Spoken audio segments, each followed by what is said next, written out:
सभे मगहिया भाई बहन के भुलेटन काका के राम राम। अथीन मगहिया खबर में सुनते देश दुनिया के खबर। भारत के प्रधानमंत्री नरेंद्र मोदी 5 देश के समूह ब्रिक्स के सालाना शिखर सम्मेलन के गुरुवार के करतन अध्यक्षता। पश्चिम बंगाल के मुख्यमंत्री ममता बनर्जी के भतीजा अभिषेक बनर्जी से कोयला घोटाला मामला में ईडी 9 घंटा कैलक पूछताछ। केंद्रीय टीम बिहार में ले लहर है बाढ़ से क्षति के जायजा। करनाल में किसान सभा के महापंचायत आज लगावल गए है धारा 144। लखनऊ में बसपा के प्रबुद्ध सम्मेलन आज मायावती करतन संबोधित। वैसी उत्तर प्रदेश के 3 दिन के दौरा पर झारखंड विधानसभा में नमाज पढ़े ले अलगे कमरा के व्यवस्था पर सियासत तेज हो गया। झारखंड विधानसभा के सामने झारखंड के विधायक कर रहलन है भजन कीर्तन। कोलकाता में पूजा समिति ई बच्छर निर्णय लेलक है कि वो खर्चा से कटौती करके अनाथ और गरीब के करत मदद।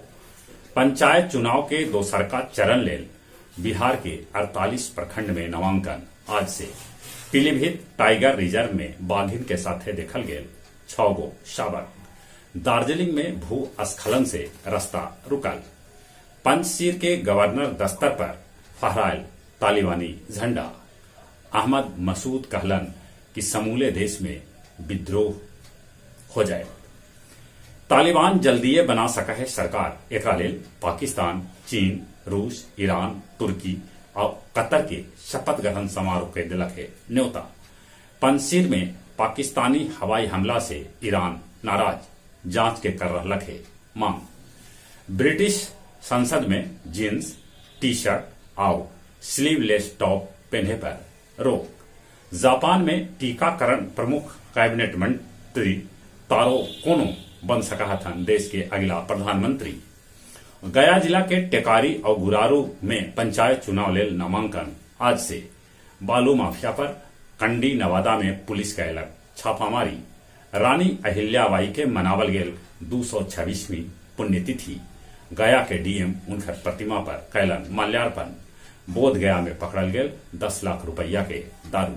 और अब कुछ खेल के समाचार। चौथा टेस्ट मैच में भारत इंग्लैंड के 157 रन से हरा दिलक और मैच में 2-1 के बढ़त ले लेलक। 50 बच्छर बाद ओवेल में मिलल भारत के जीत। रोहित शर्मा बनौलन शतक। Rohit Sharma man of the match भी रहलन। आज और कल में हो सका है T20 विश्व कप लेल भारतीय टीम के घोषणा।